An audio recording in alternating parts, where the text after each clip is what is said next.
Sobrang nasulit talaga namin yung pagstay namin dito sa Hotel H2O with free Manila Ocean Park ticket, free access sa Aqua Park at may free breakfast buffet pa nga. Ngayong araw nga ay mag-i-staycation kami dito sa Hotel H2O na same building lang pala ng Manila Ocean Park. And as low as 5,399, we booked their Parkview twin room. Meron na nga tong 2 beds, drawers, and open cabinets. Merong mini fridge na pwede nyong paglagyan ng mga binili nyo outside. Meron na nga rin silang complimentary coffee and water, complete toiletries, at even the towels provided na rin nila. Separate na nga rin pala yung toilet and bath nila with hot and cold shower. Meron na nga rin pala sila ditong provided na hair blower na pwede nyong gamitin. Ito naman nga pala yung view namin sa room, which is itong Aqua Park Adventure nila. Kaya naman itong si Sayon, pagkadating pa nga lang namin ay gustong gusto na mag-swimming. Kasama na din nga sa hotel package yung free 2 ticket ng Manila Ocean Park. At kung may kasama nga kayong bata na 2 feet below ay free of charge. Pero dahil lagpas 2 feet na nga si Sayon, binila na nga rin namin siya ng separate ticket for as low as 750.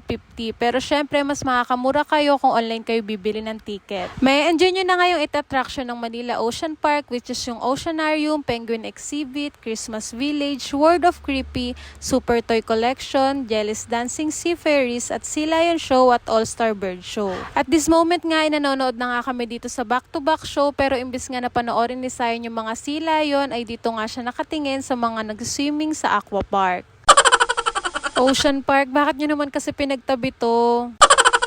Anyway, hindi na nga namin natapos yung 8 attraction ng isang araw lang. Kaya naman bumalik na nga kami sa room, nagpa-deliver ng food at dito na nga rin kami kumain at nagpahinga na. Kahit nga hindi kami morning person ni Sayon, ay kailangan namin gumising ng maaga dahil meron nga kaming free breakfast buffet. Dito nga pala yung sa Makan Asian Food Village. Meron nga sila ditong mga tinapay, fried rice, iba't ibang ulam, pasta, pancake, fruits, coffee, at mga fruit drinks. Sobrang nabusog nga kami, and after nga niyan ay nagbihis na rin kami para nga ma-enjoy na ni Sayon yung kanyang Aqua Park Adventure. Free access na nga rin pala kami dito sa Aqua Park, at sa tingin nga namin ay dito nga pinakamas nag-enjoy si Sayon. Kahit nga kami ni tatay ay nag-enjoy nga rin kami dito. At bukod nga sa free ticket sa Manila Ocean Park, free access sa swimming pool at free breakfast buffet ay meron nga rin kayong complimentary hot bed treatment or full body fish spa sa Senyo Eco Spa. O diba, sobrang sulit. Hindi ko na nga lang maipapakita sa inyo dahil di nga namin to na-avail dahil nalimutan nga namin.